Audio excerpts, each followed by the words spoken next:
करवा चौथ का व्रत हमें कब करना है, सरगी हमें किस दिन खानी है, सरगी में क्या खाएंगे और क्या नहाने से पहले सरगी खानी है या बाद में, और सरगी के बाद क्या हम कोई दवाई वगैरह ले सकते हैं अथवा नहीं। सूतक पातक में जिनके यहाँ किसी की मृत्यु हो चुकी है या फिर किसी बच्चे का जन्म हुआ है, ऐसे में हमें पूजा व्रत करना चाहिए अथवा नहीं। साथ ही क्या सरगी खाना जरूरी है, पूजा हम कब करें यानी कितनी बार करें, सुबह पूजा करें या शाम को करें, और जो सासू माँ का बायना देना है वो हमें कब देना है, चौकी कब उठानी है, बहुत सारी बातें करवा चौथ व्रत से संबंधित इस वीडियो में हम आपके साथ शेयर करेंगे।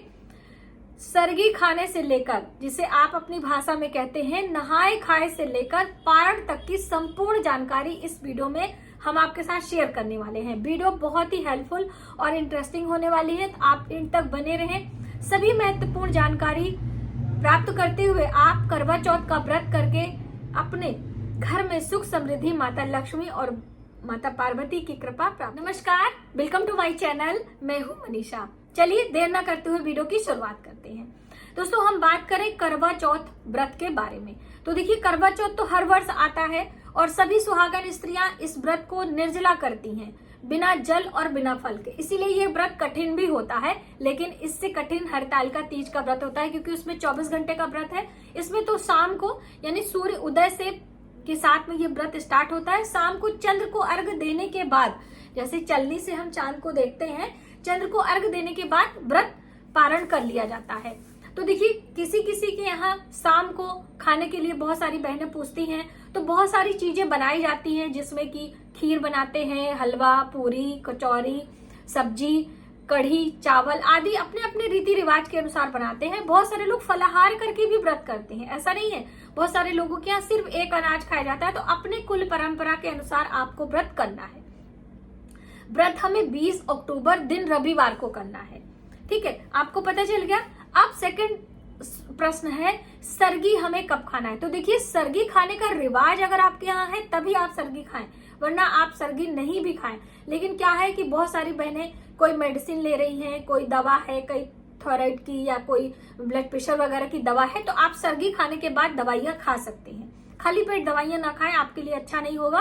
खाली पेट वाली दवाई भी आप खा सकते हो, ठीक है। सरगी खाने का समय, तो सुबह ब्रह्म मुहूर्त में उठकर पहले स्नान करें।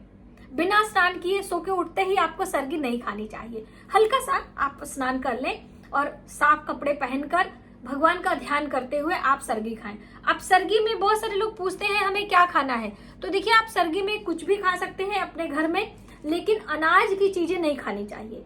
अनाज सरगी में नहीं खाना है, क्योंकि रात्रि 12 बजे से एक प्रकार का आपका व्रत चालू हो चुका है। लेकिन सरगी क्योंकि निर्जला व्रत है, तो कुछ जल फल सुबह ब्रह्म मुहूर्त में लेकर हम व्रत की शुरुआत करते हैं, क्योंकि पूरे दिन फिर आपको अन्न और जल का त्याग करना है। सरगी में आपके लिए सबसे अच्छा होगा कोई भी ड्राई फ्रूट्स, जैसे ये खजूर है, हम यहाँ बात कर लें, काजू, बादाम, किशमिश, ये आप खा लीजिए। या फिर आपने कोई दूध से बनी मिठाइयाँ, पेड़े, बर्फी आदि खा सकते हैं। आप अपने घर में भी कुछ चीजें बनाकर खा सकते हैं, जैसे मैंने यहाँ पर नारियल की बर्फी बनाई है। इस तरह की चीजें आप सुबह सवेरे खा सकते हैं। सर्दियों का मौसम है तो ठंडी चीजें कम खाएं, आपका गला खराब हो सकता है, आपका स्वास्थ्य खराब हो सकता है, शाम के पूजा में व्यवधान उत्पन्न हो सकता है, इसलिए आप अपने स्वास्थ्य का ध्यान रखें। बहुत सारी बहनें कह रही थी कि मैम हम सुबह सवेरे चाय पी सकते हैं कि नहीं। बिल्कुल आप पी सकते हो, चाय पी लीजिए, आप गुनगुना पानी पी लीजिए, आप नींबू पानी, धनिया पानी, जो भी पीना चाहते हैं आप पी सकते हैं, ठीक है। आप सरगी नहीं खाना चाहती हैं, आप उठकर चाय पी लीजिए, गुनगुना पानी, धनिया पानी, जो भी आप पीना चाहती हैं पी खाकर दवाई वगैरह खा सकते हैं। उसके बाद आप दोबारा फिर आराम से उठें, स्नान करें, अपने व्रत का संकल्प लें अपने पूजा मंदिर में, ठीक है। अब देखिए बहुत सारे कंफ्यूजन दूसरी वाली क्या है कि हम पूजा कितनी बार करेंगे। तो देखिए जो हम 16 श्रृंगार करके पूजा अर्चना करते हैं वो शाम को करेंगे, और जो सुबह सवेरे स्नान करने के बाद साफ वस्त्र पहनकर आप अपने पूजा मंदिर में पूजा का संकल्प लेते हैं भगवान गणेश के सामने, वो सुबह आपको पंचोपचार विधि से पूजा करके अपने मंदिर में ही कर लेना है। यदि आपके घर के आसपास है तो आप मंदिर में भी जा सकते हैं, यदि आपको सुविधा है तो। कई बहनें कह रही थी कि जैसे शाम को जो पूजा होती है हम लोग मंदिर में करते हैं, तो बिल्कुल शिवालय जाकर आप मंदिर जाकर पूजा कर सकते हो, भगवान भोलेनाथ को जल अर्पित कर सकते हो, सभी श्रृंगार की सामग्री चढ़ा सकते हो, सब कुछ कर सकते हो। यदि आपके यहाँ परंपरा घर में पूजा करने की है तो घर में माता करवा और भगवान शिव, माता पार्वती की पूजा करना चाहिए। चौकी लगाएं संध्या के समय। तो देखिए चंद्रोदय पर तो हमें चंद्र को अर्घ देना होता है। एक लोटे में गंगा जल, कच्चा दूध, दूर्वा घास, सफेद पुष्प आदि डालकर आपको जल बनाकर रख लेना है। जब चंद्र का उदय होगा तब आपको अर्घ देना है। चंद्रोदय का समय, पूजा का मुहूर्त वगैरह हम आने वाले समय में आपको जरूर बताएंगे। एक मोटा मोटी आप आइडिया ले लो कि 8, सवा 8, 8:30 बजे तक चंद्रोदय का उदय होता है, तो उससे पहले आपको पूजा अपनी कर लेनी है। बहुत सारी बहनें पूछती ना पूजा हम चंद्र के बाद करें, तो क्या है कि 7 बजे तक आप तैयार हो जाइए, पूजा में बैठ जाइए। आधे घंटे में पूजा आपका आराम से समाप्त हो जाएगा। तब चंद्र को अर्घ आप देकर अपने पति का पूजन कर सकते हैं। चंद्र के पूजन के बाद ही पति का पूजन करना होता है।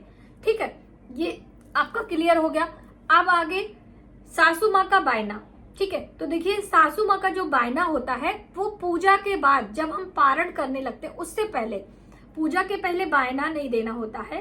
पूजा की चौकी आप लगा लीजिए पूरे परिवार से मिलकर। जो आपके यहाँ रीति रिवाज है, अपने रीति रिवाज को मानते हुए, बहुत सारे लोगों के यहाँ हलवा, पूरी, खीर, गुलगुले, पुए आदि चढ़ते हैं, वो आप चढ़ाएं। कुछ लोगों के यहाँ सिर्फ मिठाइयाँ चढ़ाई जाती हैं, फल, माला, फूल आदि करके पूजा करते हैं, तो आप ऐसा भी कर सकते हैं। करवा में क्या भरना है, बहुत सारी बहनें पूछ रही थी। तो ये भी अपने परंपरा के अनुसार, कोई लोग शक्कर भरते हैं, कोई ड्राई फ्रूट्स भरते हैं, कोई लोग श्रृंगार की सामग्री भरते हैं, उस पर दक्षिणा फल रखकर वही एक करवा अपने सासू माँ को देते हैं। बहुत सारे लोग करवा से जल पीते हैं, बहुत सारे लोग करवा से भगवान चंद्र को अर्घ देते हैं। तो देखिए अपने अनुसार आप करिए। यदि आपको नहीं पता है तो एक करवा में जल भरें, एक करवा में ड्राई फ्रूट्स या फिर आप मिठाई भी भर सकते हैं। ठीक है, अब उस करवे को जो होता है वो करवा फेरा जाता है। तो करवा फेरने के लिए भी कई लोग पूछ रहे थे मैम हम कितनी बार फेरे। 7 बार करवा फेरा जाता है। 7 बार करवा आप फेरेंगे तो इस तरह से हमने वीडियो में आपको बताया है, तो आप देख सकते हो। और 7वीं बार जो जल वाला करवा है यानी माता पार्वती का, वो आपके पास आएगा और आप उससे आप अर्घ भी दे सकते हो। या अर्घ देने के लिए चांदी का पात्र भी ले सकते हो, लेकिन ज्यादातर लोग करवे से ही अर्घ देते हैं। और जो सरई होती है उसमें सरई लगाई जाती है, तो सरई कभी कभी मिलती है, कभी नहीं मिलती है। तो यदि आपने पुरानी सरई रखी है तो आप ले सकते हो, उससे भी आप अर्घ दे सकते हैं। बाद में उसे सुरक्षित उठाकर फिर रख सकते हैं। इस तरह से आप करवा चौथ की जो चौकी होती है, जो पूजा की सामग्री होती है, वो सारी चीजें आपको करनी होती है। अब आपका पूजा हो गया, चंद्र को अर्घ हो गया, पति पूजन करेंगे।